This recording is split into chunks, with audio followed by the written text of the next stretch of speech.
ትግራይ ከባድ መሳሪያ ገባ። አየር ኃይል ተዘጋጅቷል።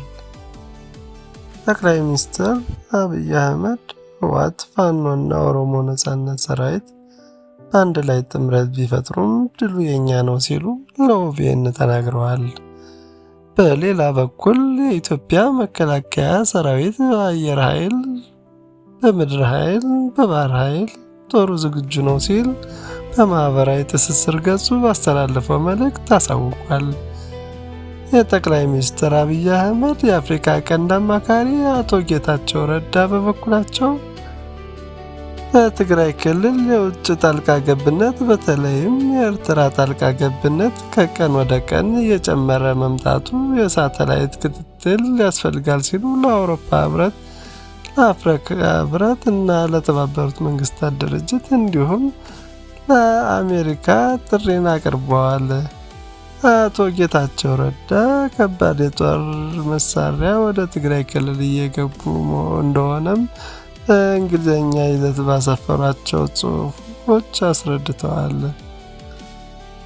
ህወሓት በግልጽ ጦርነት እንደሚከፍት አሳውቋል ሲሉም ከሷል።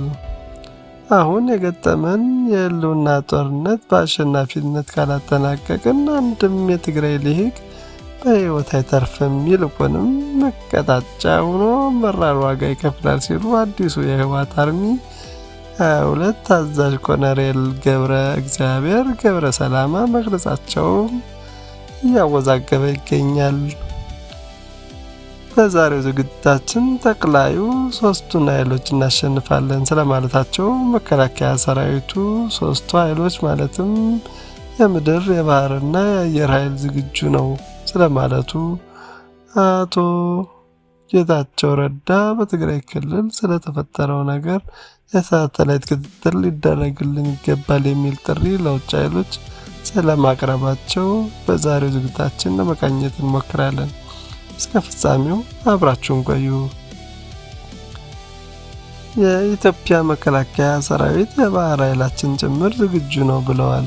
በትላንትናው ዕለት ባጋራነው መረጃ መሰረት የኢትዮጵያ መከላከያ ሰራዊት የአየር ኃይል ውጊያና የመረጃ ሰብሳቢ አውሮፕላኖች ወይም ድሮኖች፣ የላቁ ተዋጊ አውሮፕላኖችና የራዳር ስርዓቶችን በመታጠቅ የኢትዮጵያን የአየር ክልል የመጠበቅና ስጋቶች ሲፈጠሩ በፍጥነት ምላሽ የመስጠት አቅሙን በከፍተኛ ደረጃ አሳድገዋል ብሏል።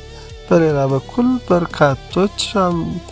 በርካታ ዓመታት በኋላ የኢትዮጵያ ባህር ኃይል እንደ አዲስ ተቋቁሞ በዘመናዊ ስልጠና መዋቅር እንዲደራጅ መደረጉ በስትራቴጂካዊ የቀይ ባህር ቀጠና የኢትዮጵያን ብሔራዊ ጥቅም ለማስከበር ትልቅ መሰረት የሚጥል እርምጃ ነው ያለው መከላከያ ሰራዊት በዘመናዊ ውጊያ፣ የሳይበር ጥቃቶች የመከላከያና የጠላትን የመረጃ መዋቅር የማስወገድ አቅም ከፍተኛ ደረጃ ላይ ተገብቷልም ብለዋል። የሰራዊቱ የሰው ኃይል መዋቅር ወቅታዊውን የዓለም አቀፍና የቀጠናዊ ስጋቶች ሁኔታ ባገናዘበ መልኩ እንደገና እንዲደራጅ ተደርጓል ያለው መከላከያ ሰራዊት በከፍተኛ የውጊያ ጥበብ እና አካላዊ ብቃት የሰለጠኑ አዳዲስ የኮማንዶ አየር ወለድና ልዩ ዘመቻ ክፍሎች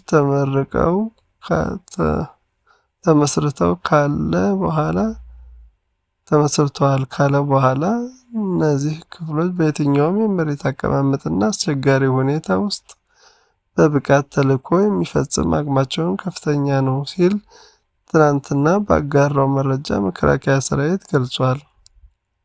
ጠቅላይ ሚኒስትር አብይ አህመድ ደግሞ ድሉ የኛ ነው፣ ሶስቱን ኃይሎች እናሸንፋቸዋለን እያሉ ነው። እንደ ጠቅላይ ሚኒስትር አብይ አህመድ ገለጻ ወያኔ ትናንት ከኔ ውጭ ውጊያ የሚችል የሚያሸንፍ የለም፣ ከኔ ውጭ ማስተዳደር የሚችል የለም፣ ብቻዬን ተዋግቼ ሁሉንም ጠራርጌ ስልጣን መልሳለሁ ሲል ነበር። ዛሬ ደግሞ አልችልም፣ ክልል 3 ካለው ሸኔ ጋር እኔ እንጂ እያለ ይገኛል። ይህም